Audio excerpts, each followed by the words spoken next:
I njëjti shqiptarja është I nevojshëm për reformën në drejtësi. Pa shohim tashmë njerëz të fuqishëm që përpiqen të ruajnë kontrollin e tyre mbi gjykatët dhe prokurorët. Shembulli më I fundit për këtë është veprimi I prokurorit të përgjithshëm të Shqipërisë. Për më shumë se 18 muaj, ai ka folur vazhdimisht dhe me zë të lartë kundër reformës në drejtësi. Në muajt nëntor dhe dhjetor, prokurorët u përpoqën dhe dështuan të sekuestronin serverin e kompjuterave të LDKPKI që është jetik për vettingun. Prej kohësh zoti Lu, duke prezantuar si nxitës I reformës në drejtësi në Shqipëri, ka kërkuar me presion që Prokuroria e Përgjithshme të mbajë qëndrime hapur pro paketës ligjore, edhe në ato raste kur projekte ligjore siç ka rezultuar më pas nga opinioni I Komisionit të Venecias kanë qenë tërësisht në kundërshtim me normat kushtetuese, si dhe me respektimin e të drejtave të njerëzit. Në komunikime zyrtare dhe informale, ambasadori Luja ka bërë të qartë prokurorit të përgjithshëm se nëse nuk do të mbronte publikisht ndryshimet ligjore, do të kishte pasoja personale dhe institucionale. Prokuroria e Përgjithshme I bën të qartë zotit Lu se nëse është mësuar të jetë zot në ambientet e prokurorisë e politikës shqiptare, këto nuk mund të realizojnë institucionin e prokurorisë. Kjo përplansje e pa precedent I sfumoi zhvillimet e nxehta politike javën që lan pas. Ambasadori I Shteteve të Bashkuara Donald Lu akuzoi të njëjtën prokurorin e përgjithshëm Adriatik Llalla se pengon reformën në drejtësi. Shefi I akuzës u kundërpërgjigj fort përmes një deklarate për mediat e personalisht në studion e Blendi Fefsiut. Zoti Lu mendon se ka në dorën e tij fatin e prokurorisë ku shantazon institucionet për mbyllje hetimesh apo me heqje vizash.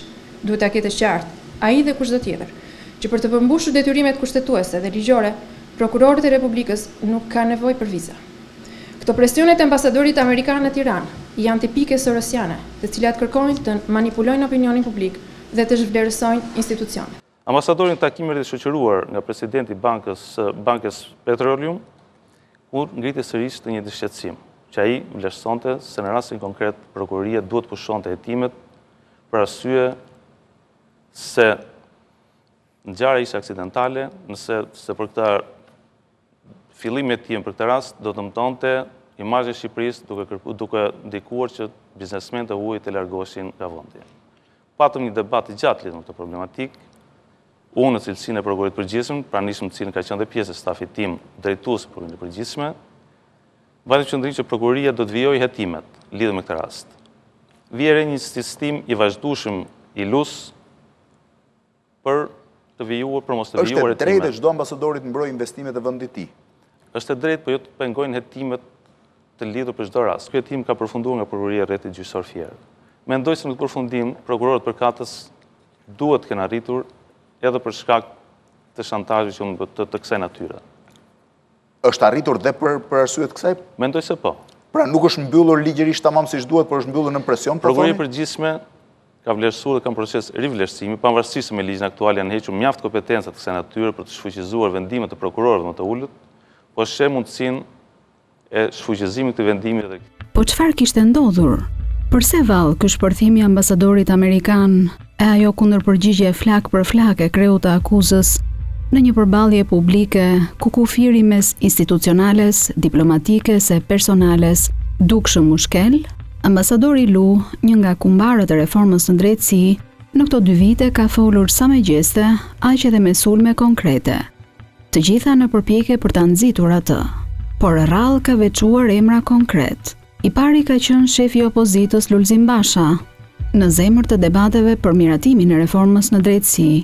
E rasti I dytë, të paktën deri tani, është prokurori Adriatik Llalla. Më 26 janar, ambasada amerikane njoftoi heqjen e vizave të udhëtimit drejt Shteteve të Bashkuara për disa prokurorë gjyqtar, duke theksuar se akti kryhet në pritje të nisjes së vettingut, procesi I kontrollit të figurës së punojësve të drejtësisë. Pa dhënë emra, ambasada veçoi heqjen e vizës për atë që e quajti një rast që përfshinte abuzim flagrant të një vize zyrtare nga një prokuror I nivelit të lartë dhe bashkëshortja e tij. Shumë emra qarkulluan në media, deri kur vetë prokurori Llalla, pas akuzave publike të ambasadorit, konfirmoi zyrtarisht pjesën e prokurorisë, të tijën e të bashkëshortes së tij. Bashkëshortja ime në datën 31 dhjetor lindi në Shtetet e Bashkuara të Amerikës dhe po atë ditë në mëngjes, përpara se të merret dieni për lindjen e djalit, më vjen në mënyrë të papritur një email nga zoti Don, i cili më njofton se mua dhe bashkëshortes time ishte hequr viza diplomatike me argumentin se viza diplomatike ishte dhënë për qëllime diplomatike dhe jo për shkak që të tjera private për cilat kishte shkruar bashkëshortja ime në Shtetet e Bashkuara. Përse bashkëshortja juaj me një vizë zyrtare duhet lindte në Shtetet e Bashkuara të Amerikës? Nuk ka asnjë lloj pengese. Është shkelje e ligjit. Absolutisht nuk është shkelje. Ka marrë një vizë zyrtare dhe djali bëhet në Shtetet Amerikanë. Shteti Amerikan duhet paguaj për të, ndërkohë që ka pasur një vizë jo për këtë gjë. Nuk ka asnjë lloj pengese ligjore që nuk është vetëm rastim. Unë kam pasur vetëm kontakt me email me zotin ambasador, për faktin që më vuri dieni, i shpreha qëndrimit tim natyrisht, pa i kushtuar rëndësi faktit më tej dhe pa dashur të bie pre e presion dhe për të shantazhet të cilët ai mendon se mund të ushtron ndaj meje nëpërmjet këtij fakti. Ç'do të thënë shumë e rëndë, ju thoni që ambasadori po ushtron shantazhin ndaj jush përmes heqjes vizës? E ka hequr dhe për një numër tjerë gjykatësish dhe prokurorësh të Republikës Shqipërisë. Po pra të tjerë si mendon, nuk është hequr për këtë qëllim. Adriatik Llalla nuk kishte ndenjur duar kryq, që të nesërmen më 27 janar kishte vënë në dieni presidentin e Republikës e kryetarin e kuvendit për këtë situatë, por jo kryeministrin. Çka do të thotë se vizita e Metës në presidencë të hënën e 30 janarit, ditën e shkarkimit të Ylli Manjanit, mund të ketë patur temë bisede edhe shqetësimin e Llallës. 4 ditë më vonë, Ilir Meta, mes shkarkimit të Manjanit e koalicionit për Ramën, foli edhe për procedurë korrekte, transparente të hedhjes së shortit të antarëve të Këshillit të Emrimeve në Drejtësi, një prej institucioneve që do të mbrojnë pavarësinë e gjyqësorit. Dua të vlerësoj edhe një herë hedhjen e shortit për antarët e Komisionit të Emrimeve në Drejtësi si një proces tepër transparent, i fillimit të krijimit të institucioneve të reja, dhe dua të shpreh angazhimin e Lëvizjes Socialiste për integrim, për vazhdimin transparent të zbatimit të kësaj reforme dhe të krijimit të gjithë institucioneve të reja. Larg çdo ndikimi jo transparent apo klientelist, të brendshëm apo të huaj. Pikërisht këtij momenti ju referua ambasadori amerikan në akuzat për kryeprokurorin Llalla. Shorti u drejtua siç duhet nga sekretari i përgjithshëm i kuvendit. Por, prokurori i përgjithshëm dhunoi frymën e kushtetues duke dërguar një listë me vetëm 3 prokurorë për të plotësuar 3 pozicione. Kushtetuta është e qartë që këta anëtarë të Këshillit duhet të përgjigjen me short. Gjykata kushtetuese, gjykata e lartë dhe Këshilli i lartë i drejtësisë dorëzuan secili listë më të gjata me persona të kualifikuar për pozicionet në Këshill. Në dalim me to, prokurori i përgjithshëm u zgjodhi vetë të 3 pozicionet e prokurorisë duke dërguar një listë me vetëm 3 emra, për zgjedhur pa transparencë për të plotësuar 3 poste. Të ishin vallë këto akuza, një mesazh edhe për Ilir Metën, që e kishte pranuar e kaluar atë short? Institucioni përkatës, përgjegjës, Kuvendi i Shqipërisë, ka konstatuar se kërkesat tona ka qenë të ligjshme dhe këto 3 kandidatët tanë kanë kaluar normalisht procesin dhe tashmë janë antarë të Këshillit të Emrimeve në Drejtësi. Kërkesa jonë, ose dorëzimi i akteve lidhur me këto 3 kandidatë ka qenë procedurë komplet e bazuar në ligj. Ligji përcakton në mënyrë të qartë që kandidatët do të kenë përfunduar shkollën e magjistraturës të krahas kërkesave të tjera. Në institucionin e prokurorisë përgjithshme ndodhet vetëm një prokurore që është me shkollën e magjistraturës. Njerëz dhe në prokuroritë e apelit ndodhen vetëm 2 prokuror magjistrat. Këto 3 prokurorë që plotësonin kriteret ligjore tashmë janë çuan kuvendet. Pra ishin vetëm këto tre emra? Vetëm këto. A janë vallë kandidatët e paraqitur nga Llalla, të vetmit që përmbushin kriteret ligjore e nuk ka patur të tjerë? Këtë pyetje ka bërë edhe Ilir Meta, që ka kërkuar informacion shtesë nga prokurori i përgjithshëm dhe pas marrjes së përgjigjes konkludoi. Pra sipas shkresave të mësipërme, për një vend në Këshillin e Emërimeve të Drejtësisë, plotëson kriteret dhe kushtet, përfshirë dhe shkollën e magjistraturës, vetëm një prokuror i prokurorisë së përgjithshme. Dhe për dy vende, plotësojnë kriteret dhe kushtet, përfshirë dhe shkollën e magjistraturës, vetëm dy prokurorë të prokurorive pranë gjykatave të apelit. Prokuroria ka zbatuar në mënyrë tepër korrekte ligjin e miratuar nga Kuvendi, me miratimin gjithashtu dhe me përkrajen asistencën e Obdatit dhe të Euralës. Interesante kanë qenë lëvizjet e Llallës së Lu pas kësaj përplasje të fortë publike. Kryeprokurori është drejtuar zyrës së presidentit të Republikës. Ndërsa në mbrëmje rreth orës 19, ambasadori takoi me kërkesë të tij presidentin Nishani në zyrën e këtij të fundit, në një takim që zgjati vetëm 20 minuta. Kurse të nesërme në mëngjes, Ilir Meta priti në zyrën e tij kryeprokurorin Llalla. Çka bie në sy është se në të dyja rastet, edhe pas heqjes së vizës, edhe pas akuzave publike, prokurori Llalla nuk i është drejtuar kryeministrit të vendit, edhe pse këto zhvillime nuk janë as pak rutinore.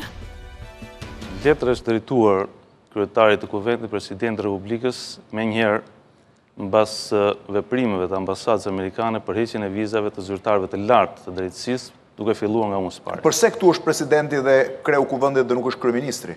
Është krejt normal që në këtë pozicion dhe të jetë presidenti i Republikës dhe kryetari i Kuvendit, pasi institucioni i prokurorisë varet drejt për drejt nga Kuvendi i Shqipërisë. Si do të reagojnë vallë institucionet shtetërore përpara kësaj situate të paprecedent? A është kjo heshtje pa përgatitje apo thjesht hezitim? Situata bëhet edhe më e pazakontë kur vetë institucionet e aktorët kryesor politik janë në konflikt mes tyre për shkak të zhvillimeve të nisura prej javësh.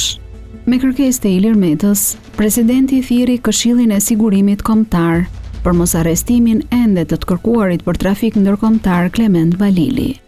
Vetë Rama tha se nuk do të ishte në mbledhje.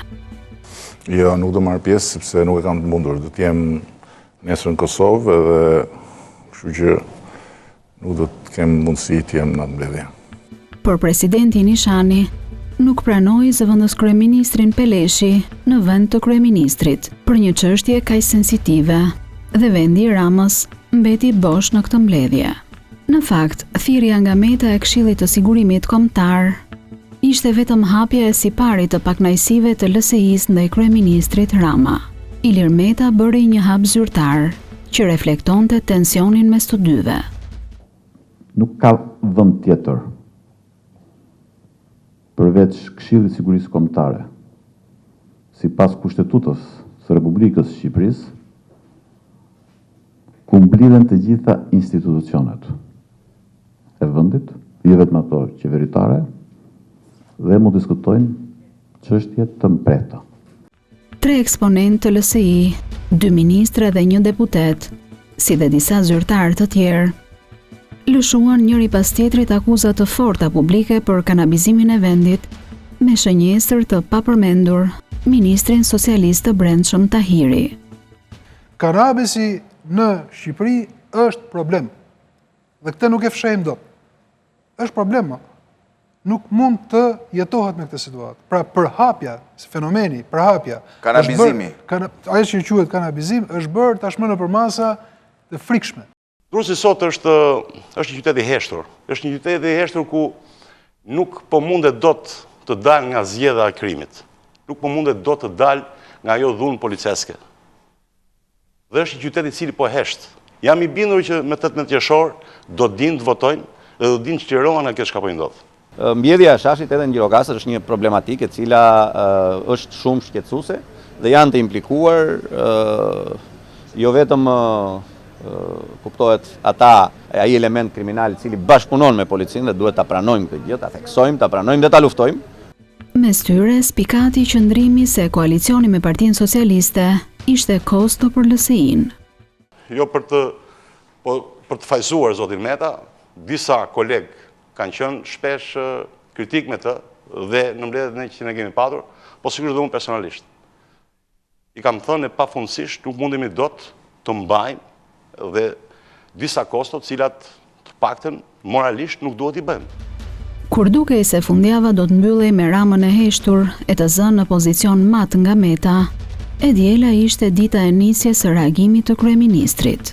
Një sër lëvizjesh, të cilat e mbyllën pa lavdis provën e partisë së Ilir Metës për të diskredituar qeverisjen e Edi Ramës 5 muaj para zgjedhjeve. Akuzat publike që shënjestronin pa e përmendur ministrin e Brendshëm e patën një kurban. Ministri LSI-s i drejtësisë Ylli Manjani u shkarkua nga detyra. Interesante është mënyra se si Rama u kundërpërgjigj, pa zhurmë, duke e vënë Metën në një situatë pa të drejtë zgjedhje. Të dielën, Edi Rama dhe Ilir Meta patën një provë force me bast Ylli Manjanin. Mes kërkesës për dorëheqje të Manjanit e shkarkim të tij, mediat i përcollën të dyja variantet.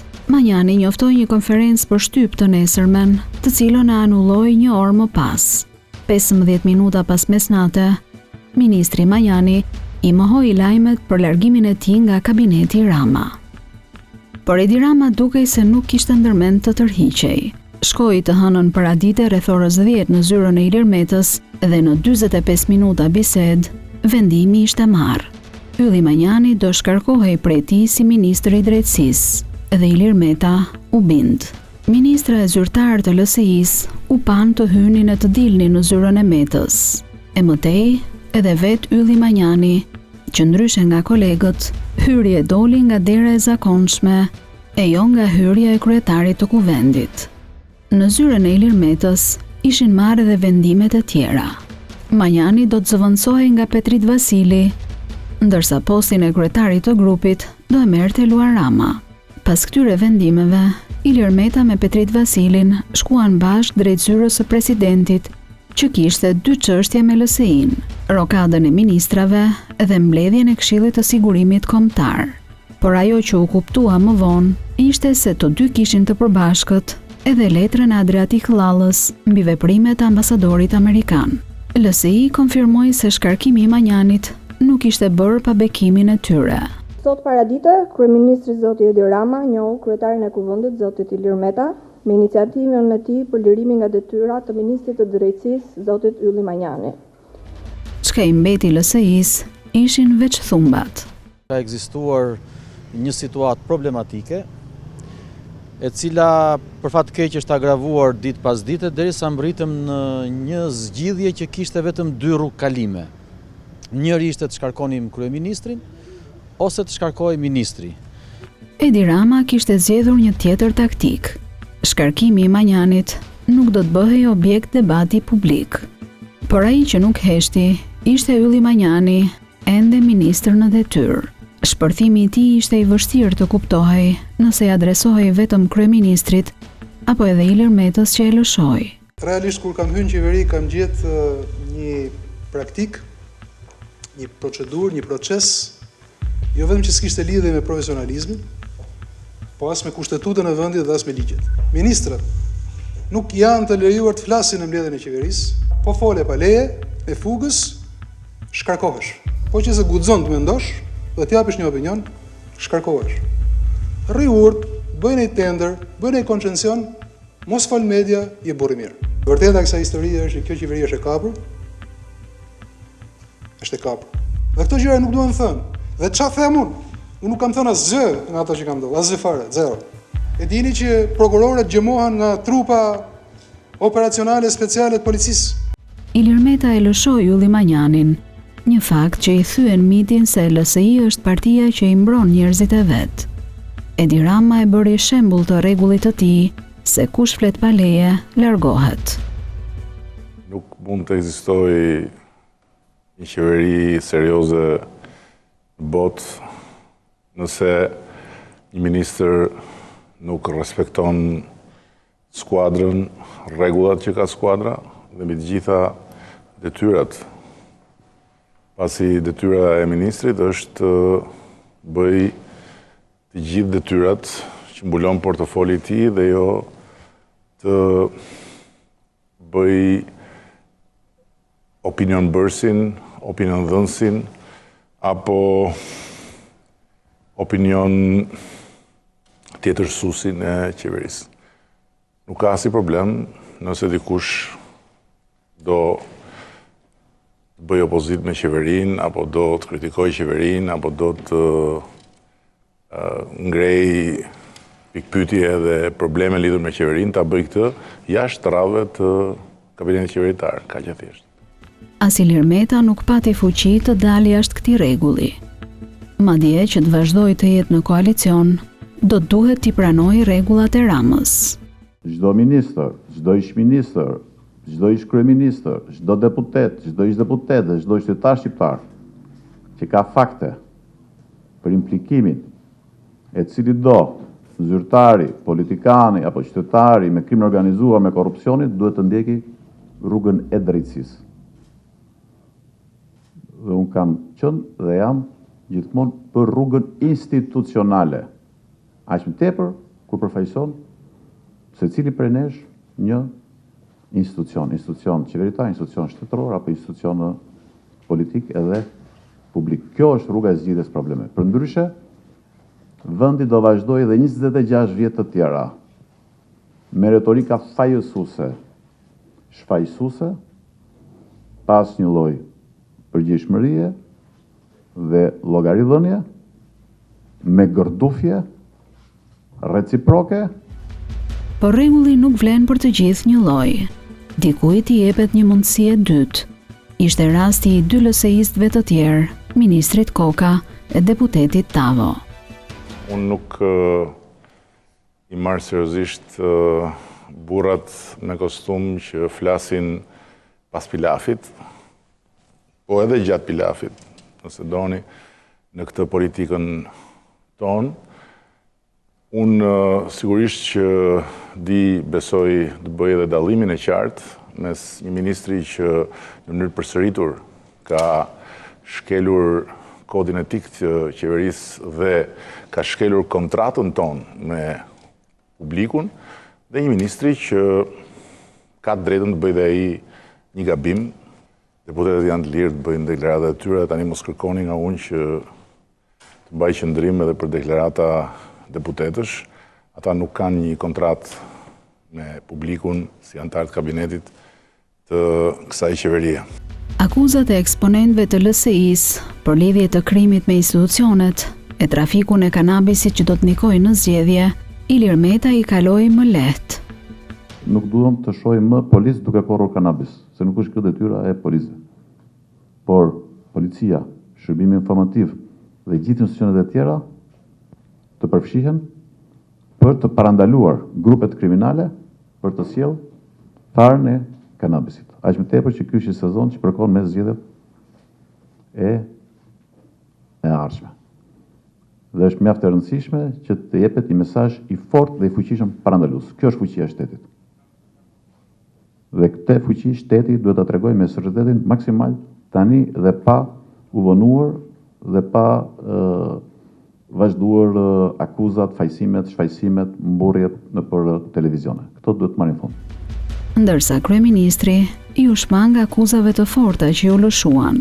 Pavarësisht dënimeve apo tolerimeve ndaj individëve që i artikuluan, ato mbetën aty të papërgënjeshtruara. Shqiptarët kanë dëgjuar në këto 25 vjet që nuk kanë dëgjuar. Ajo që mund të them unë është që po t'ishte për burrat me kostum që flasin e që nuk flasin çdo ditë, sa herë ju del apo sa herë kërkojnë një kamera, një mikrofon apo një akses në një media alternative, unë nuk do isha këtu duke bërë këtë punë. Nuk ka ndodhur asnjë tragjedi, një ministër i papërshtatshëm është shkarkuar dhe një ministër i ri ka marrë detyrën.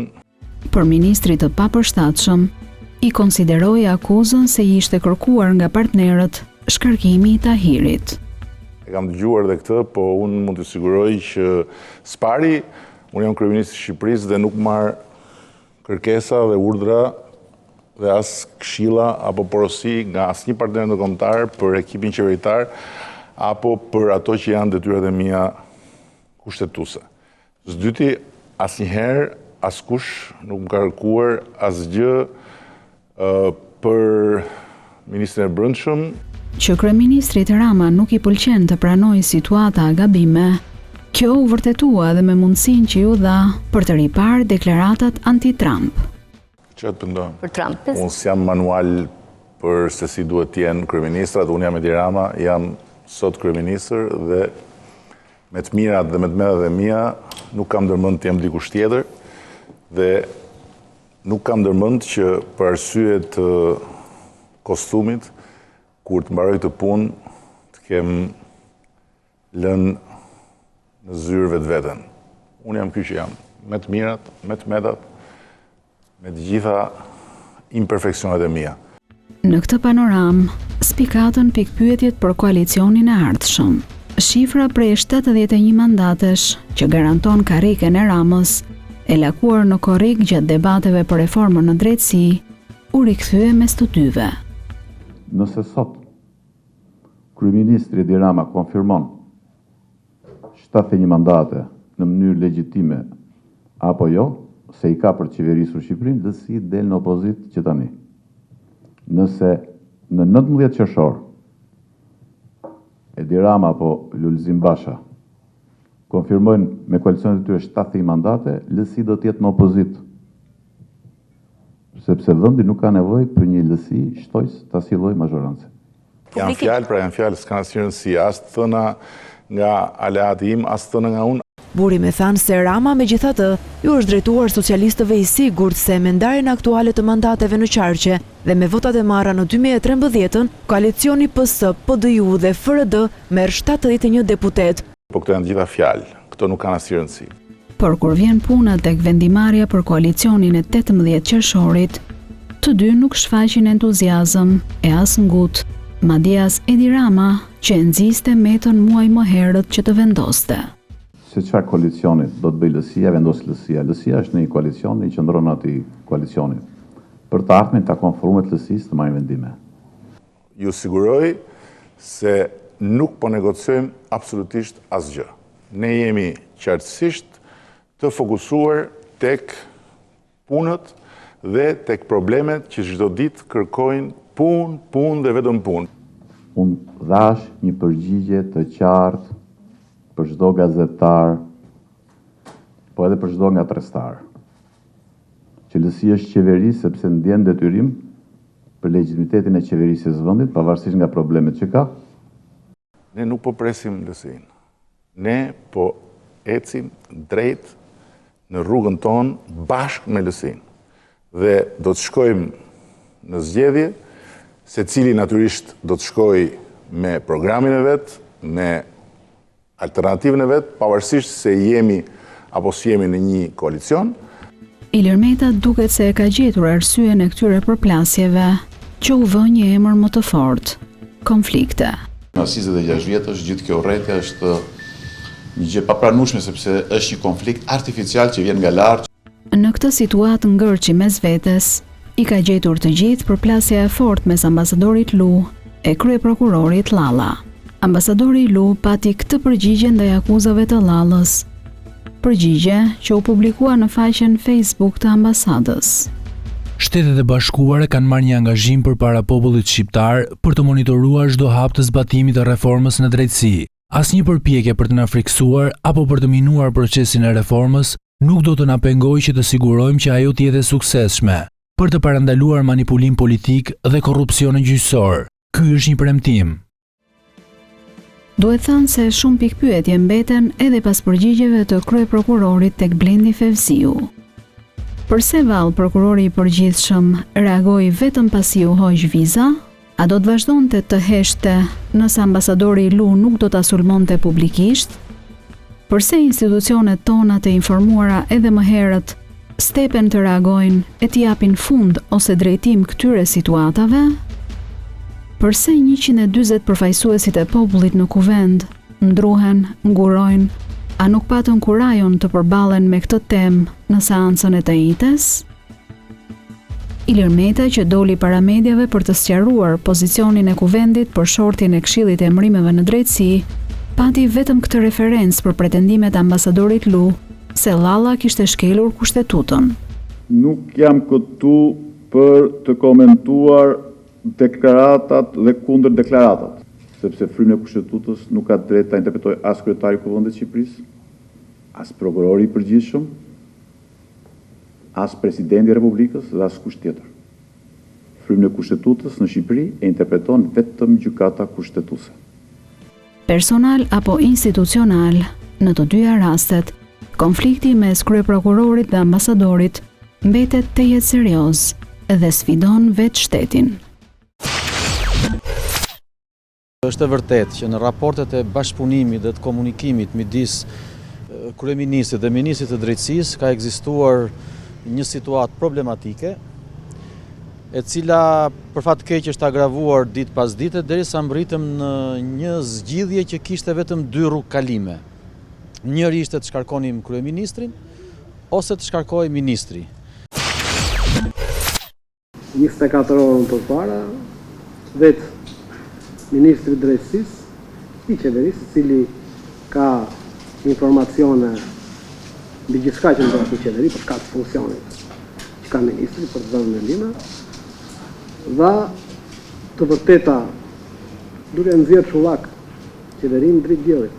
Dhe kanë kaluar 24 orë dhe asnjë nga ministrat apo qoftë kryeministri nuk ka përgjigjësuar qoftë edhe një nga ato që tha Ylli Manjani dje. Na kërkoi një prononcim majorancë, do të them që ne do presim vizitën mjekësore të atij ministrit drejtësisë. Lutem. Dhe mbasi të dalë mirë ai do na duhet të themi një fjalë. Okej, dakord. Avantazhi që ka LSI-ja është që ka dhe durim strategjik, pra ka nervat çelikta.